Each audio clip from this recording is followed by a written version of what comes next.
You may begin. Well, good morning. Welcome to our Bible study on this, the fourth Sunday in Advent.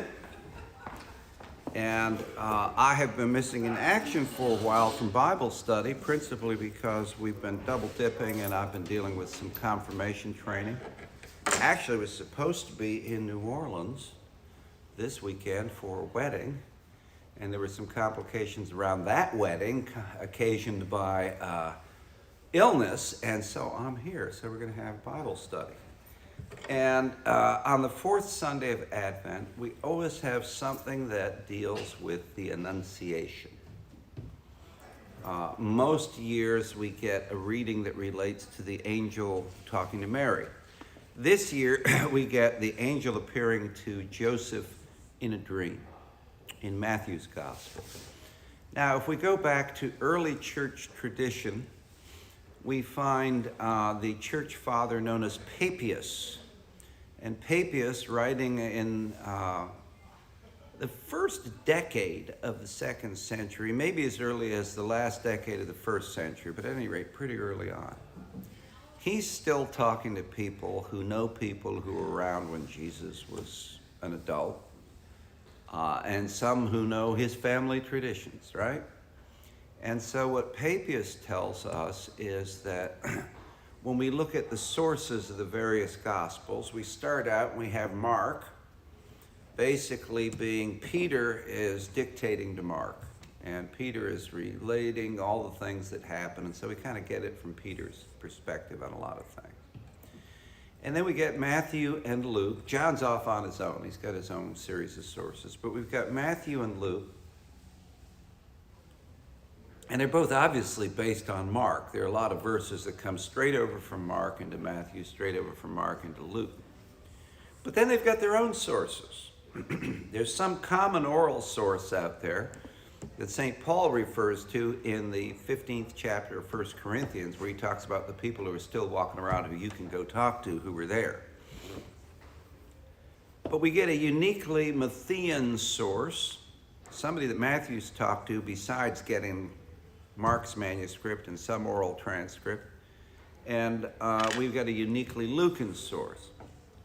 What Papias tells us is that Matthew's unique source is James, the brother of Jesus, and that Luke's unique source is the Virgin Mary. Now, think about this for a minute. When you think about your fourth Advent stories and all of the stories that show up in Matthew and Luke. In Luke, everything around Jesus' infancy is told from Mary's perspective. Well, if you went and talked to her, that'd be the perspective you got, right? In Matthew, everything told about the birth of Jesus is told from Joseph's perspective. And if you went and talked to his oldest son, James, that'd be kind of the perspective you get. So now we get this perspective of the angel appearing to Joseph in a dream, right? And we're going to relate that back to Isaiah's prophecy here in Isaiah chapter 7. Now, right before we began this morning, the lector for the 8 o'clock service said, "How do you want me to pronounce this name?" And I said, well, it's actually Ahaz. But if you say that in these parts, everybody will look at you funny. They just know it as Ahaz, so go ahead and say Ahaz. And then it turns out he's actually supposed to read at the 10 o'clock, and the person who came up at the 8 o'clock said, "Again the Lord spoke to Ahaz, saying," and so he said it right, but you could see people in the congregation kind of going, "What? You know, you're not from these parts, are you, right?" You know. So whether you say Ahaz or Ahaz, we're not really going to worry about it here, but it says that the Lord spoke to Ahaz, "Ask for a sign of the Lord your God, let it be deep as Sheol or high as heaven." And it's in the context of this that we get the famous line that we hear this time of year, obviously, "Behold, the virgin shall conceive and shall bear a son and shall name him Emmanuel." Now, what you will hear a lot of people argue is, well, it doesn't really say virgin. And the language in Hebrew is ha'alma. Ha is a definite article, so really we're talking alma here. And the problem with saying, well, we're just talking about a young woman here, we're not talking about virgin birth. The young woman here, it's not the technical term for virgin, which would be betula, but Matthew renders the term in Greek as parthenos, which means virgin. But Matthew is both a Hebrew and Aramaic speaker and would have known the Hebrew word. He knows the scriptures, right? So in using parthenos, Matthew is making a conscious choice of one meaning of the Hebrew term for a young woman. We would say now a maiden or something like that. This is not, something that just after the fact people say, oh, well, we have to make up a special story about Jesus and make it into a virgin birth. Matthew knows what he's writing about here. He knows what he's talking about. The child referred to by Isaiah here may be understood to be a sign of the continuation of the Davidic dynasty, and for this reason will be called Emmanuel, God with us. The prophet is basically saying, things are kind of going sideways in Israel and Judah at this time, and so ask for a sign, and I'm going to show you how things are going to work.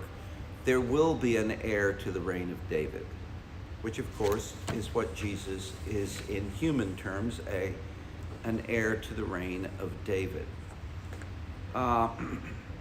The use here of God with us is saying the dynasty is properly being put in place, but also God with us can clearly be seen as a reference to the incarnation of the living Word, right? I don't know if y'all watched any football yesterday or the night before or whatever it was, but the playoff game for the FCS championship was between North Dakota State and the University of the Incarnate Word. And I'm like, what?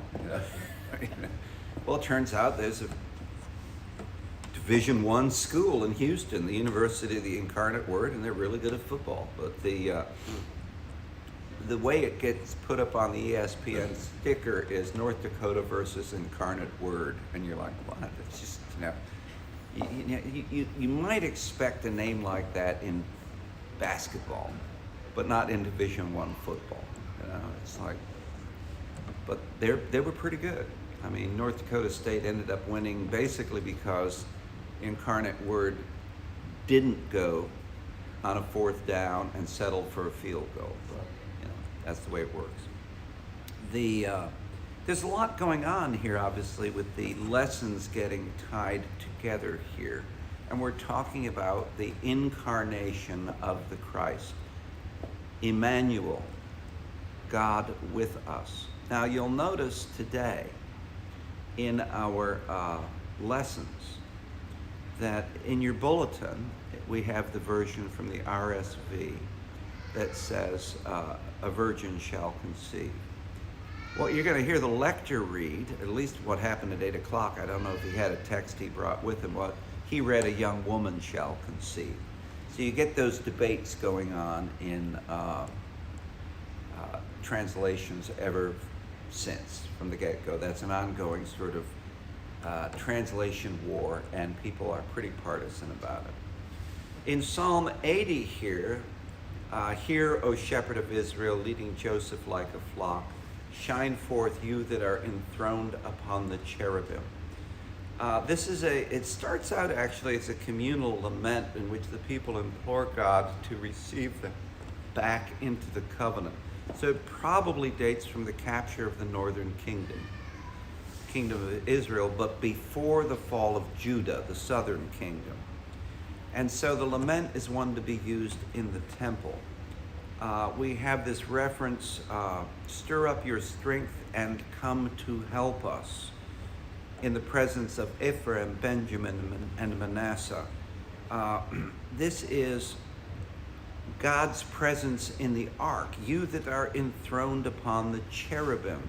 The ark is in the Holy of Holies, and the cherubim are these flaming, figures. Flaming literally means seraphim, but the cherubim are the ones who are on the horns of the altar. We get this refrain, "Restore us, O God of hosts, show the light of your countenance, and we shall be saved." That's one of the verses that you can actually say as a priest before you go around the altar to start the actual canon of the Mass. There are a number of ones from Psalms, but one of them is, "Restore us, O God of hosts, show the light of your countenance, and we shall be saved." Since that shows up here as a refrain, think about it. The northern kingdom's probably just fallen. You're in the southern kingdom at the temple. There's this, Assyrian Empire out here. There are things that are going wrong. The Babylonians are showing up. There are things that are going wrong, and you're going to engage in a public liturgy. Why would we do that at Fourth Advent?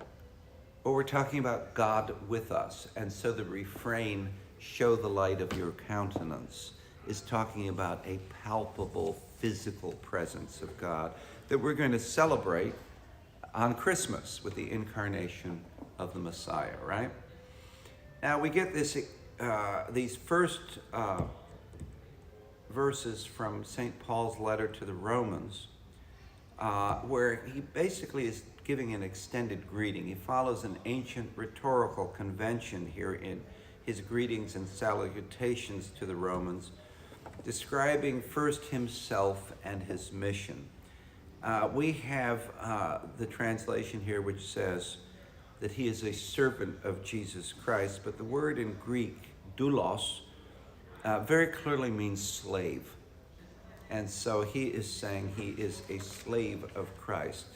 Now, I'm reading from the NRSV, but he says, "Paul, a servant of Jesus Christ," rather than a slave, "called to be an apostle, set apart for the gospel of God, which he promised beforehand through his prophets in the Holy Scriptures, the gospel concerning his Son, who was descended from David according to the flesh, and was declared to be Son of God with power according to the Spirit of holiness by resurrection of the dead, Jesus Christ our Lord, through whom we have received grace and apostleship to bring about the obedience of faith among all the Gentiles for the sake of his name, including yourselves, who are called to belong to Jesus Christ.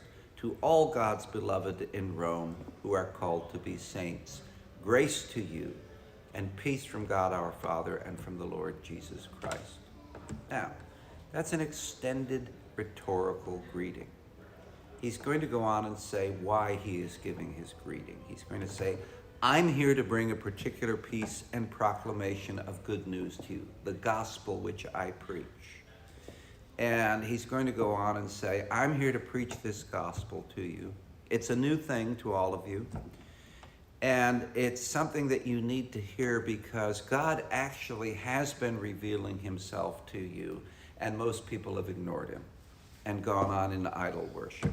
And therefore God has given most of you up to yourselves, and that's why you're living the way you are." We go through a long passage in Romans, starting at verse 18, where there are all these things where he talks about bad living. And most people read that to say, because at the end it says they will not inherit the kingdom of heaven. Most people read that to say, well, if you do these things, you're under judgment, you'll be judged, and you won't, inherit the kingdom of heaven. It's not actually the way it reads at all in Romans, because he goes on and says, you didn't pay attention to God. Therefore, here's how you live. God gave you up to your devices and basically said, wallow in it. So the point in Romans is not, here's what will provoke judgment, but here's what judgment looks like. So let's look around ourselves today, whether it's on a newscast or some of the things we might deal with on a day-to-day basis in the society. And you sit there and you say, this isn't right. This is what judgment looks like. Now, we do know that there are a number of people that we see living lives that are far from God's word, who claim to be followers of Jesus Christ. And we can look in the mirror and all see in ourselves the times when we are not following Jesus Christ, and yet we claim to follow Jesus Christ, and hopefully at least we try, right? So Paul is not saying in Romans, when he says they shall not inherit the kingdom of heaven, he's not saying that's final judgment. But he's saying, if you live under judgment this way and do not turn to God, well then, this is as good as it gets. Go ahead and enjoy yourself, because this is as good as it gets. It should get our attention. Paul, referring to himself as a slave, is really echoing an Old Testament practice we find in Psalms 27, 31, 89, for example. That you refer to yourself as a slave of God to make sure that you're saying, this has nothing to do with who I am. It's all about God's will. Moses, for example, refers to himself, or is referred to as a slave at 2 Kings 18. Joshua is referred to as a slave in Judges 2. Abraham is referred to as a slave in Psalm 105. By definition, a slave does not have an independent will. That's what's going on. Paul stresses that his gospel is part of a divine and ancient plan revealed in the Old Testament in the call of Israel, thus the reference to the prophets. He describes the nature of Jesus, descended in the flesh from Jesus, with his divinity declared by his resurrection, by which he also manifested his spirit to all believers, right? Now he says he's called to be an apostle to the Gentiles. He elaborates on this in his letter to the Galatians. Here the reference is to those called to belong to Jesus Christ. This is reflecting Paul's theology that faith is something that begins with hearing and ends with personal commitment or submission. And there's a wordplay going on in Greek there.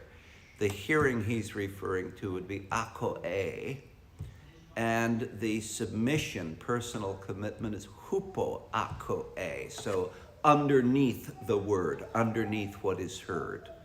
So you hear it and you respond to it, hupoakoe. He says that the Romans are called to be saints. This is echoing language from Exodus 12 in the Greek version of Exodus 12, because Paul always quotes from the Greek language version of the Old Testament, in which the Israelites are called to Exodus from Egypt to be God's people. So the language called to be saints here, set aside for God. He's continuing his theme that call is both personal to him and personal to all. Called to be saints is called to be holy people, called to be set aside for God. That it's God's call that affects the change in our lives once we respond to it. Now, we get this passage in Matthew where it says, now the birth of Jesus, the Messiah, took place in this way. That's verse 18. But we've already gone through the first 17 verses of Matthew, which kind of read like the Jerusalem phone book, because it's a whole series of genealogy with a whole series of names in Hebrew. You tend to do this to first-year seminarians when they have to read. You give them just, see how they can mess it up. This account of the birth flows right out of the genealogy. The genealogy itself we've talked about before. There's some interesting things going on there. But it says here that Mary is betrothed to Joseph, engaged. In ancient Judea, engagement included the right of cohabitation. So a man and his bride could cohabit before the marriage was celebrated, as long as they were now formally betrothed. The normal betrothal for girls in Judea was 12 and a half to 13. but was probably a little higher in Galilee. So it's not likely that Mary was older than 14 here. The gospel teaches the virginal conception of Jesus, but is silent on the subsequent virginity of Mary. And so there are parts of the church, the Roman church, for example, that holds to the perpetual virginity of Mary, and that's not excluded by the text here, but it's just not made explicit in the text. Joseph is described as a righteous man. His righteousness is reckoned to be obedience to the law, but his justice is tempered by compassion and mercy. For under the law, he could condemn Mary as unfaithful and have her stoned to death publicly, right? Joseph resolves to save Mary from condemnation and death before the angel advises him that the baby is of God. So it's before Gabriel says to Joseph that this is of the Holy Spirit that he's already decided not to have Mary exposed and killed.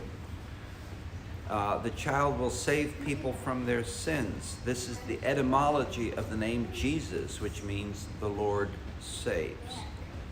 And Matthew's citation of Isaiah's prophecy, God with us here, reflects the theme in the New Testament that the glory of God, referred to in the Old Testament, the so-called Shekinah, the glory of God, is now manifested in a person, in the person of Jesus Christ. So God with us becomes God saves.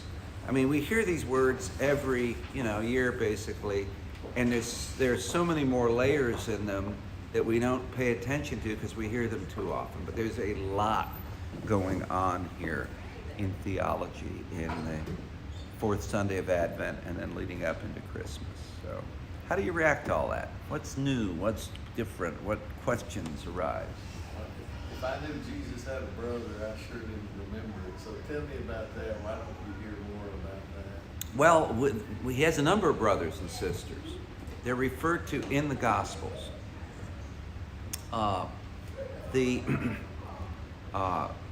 When Mary and Jesus' brothers and mothers show up in Capernaum, and they say, your mother and your brothers and sisters are outside, they think he's gone crazy, and they want to get him. And Jesus says, here are my mother and brothers, anybody who does my will, right? Some of them are named in that passage. James is referred to repeatedly as the brother of the Lord. Now, church tradition teaches early on that James is the son of Joseph by another wife. Joseph now, as we always are told, that he is a somewhat older man. And so, what does that mean? Could mean he's in his late 20s, for all we know, taking now another young bride. But his first wife isn't around, presumably dead, but he's got this son, James.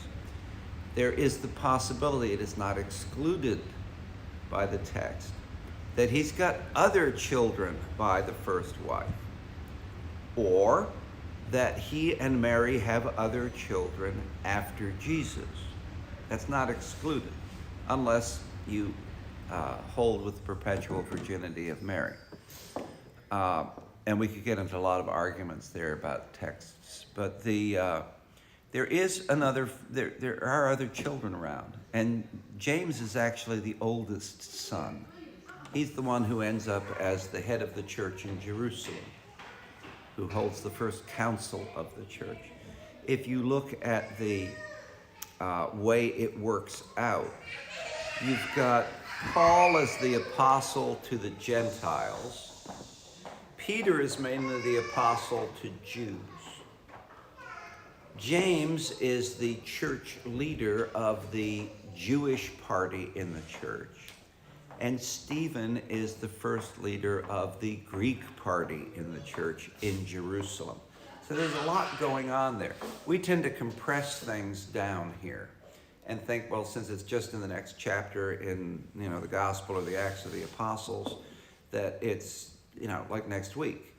But for example, the time from the stoning of Stephen, with Paul standing there holding everybody's garments, to Paul on the road to Damascus and then coming back to Jerusalem and meeting with James and Peter and John, that's 9 years. And the time between Joseph taking his family and going to Egypt with the infant child before all the children in Nazareth are killed by Herod's troops, to him coming back and settling in Galilee again, is almost 10 years. And so there's a lot going on here. By the time we see the deacons being ordained in the church in Jerusalem, we see that there are some that have Greek names and some that have Hebrew names. And the reason the deacons are being put together originally is that people are complaining that these Greek widows aren't getting enough attention from the church, right? You're taking care of your own. And so now we see Greek deacons. But yeah, there's clear scriptural warrant for Jesus having brothers and sisters. How that all comes about is not described. If you go with the extra textual sources in early church tradition, they'll say, well, there's another wife involved.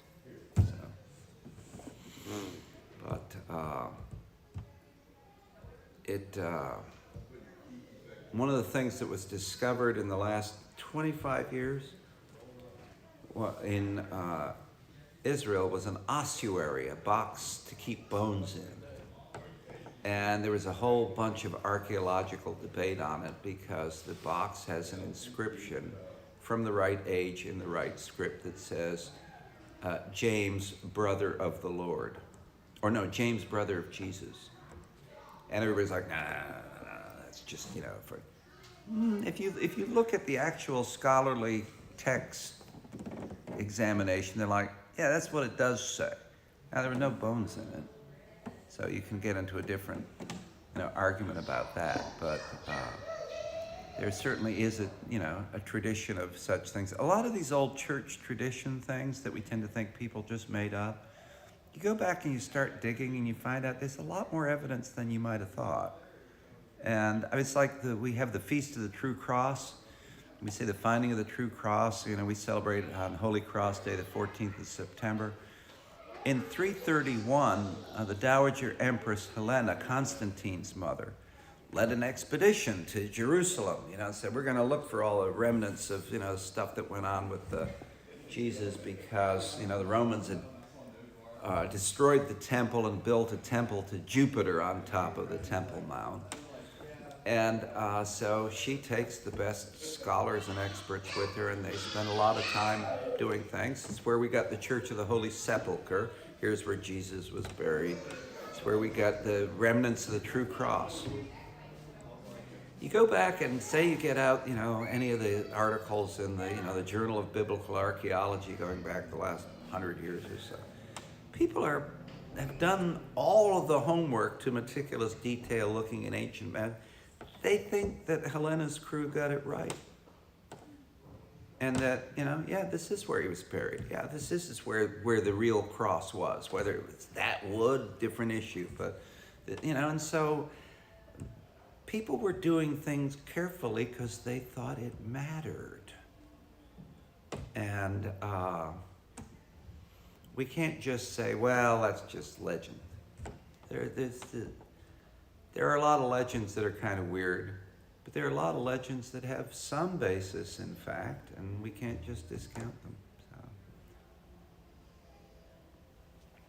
So if you want to make a pilgrimage, go for it.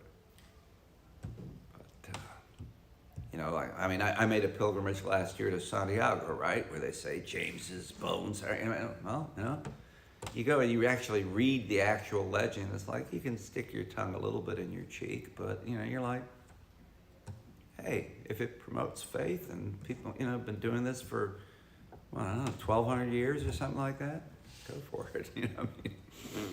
But I actually had a friend in Philadelphia who made a pilgrimage to Lourdes as a high school student. And I was not a believer at that time, so I was like, rolling my eyes and all that sort of thing. But when I asked him what the pilgrimage was about, he said it was a penance. And I was sitting there thinking, what do you have to do as a high school kid to be given a penance to like go to Lourdes and all? I never did find out, but it was like, this could be a big deal, I mean,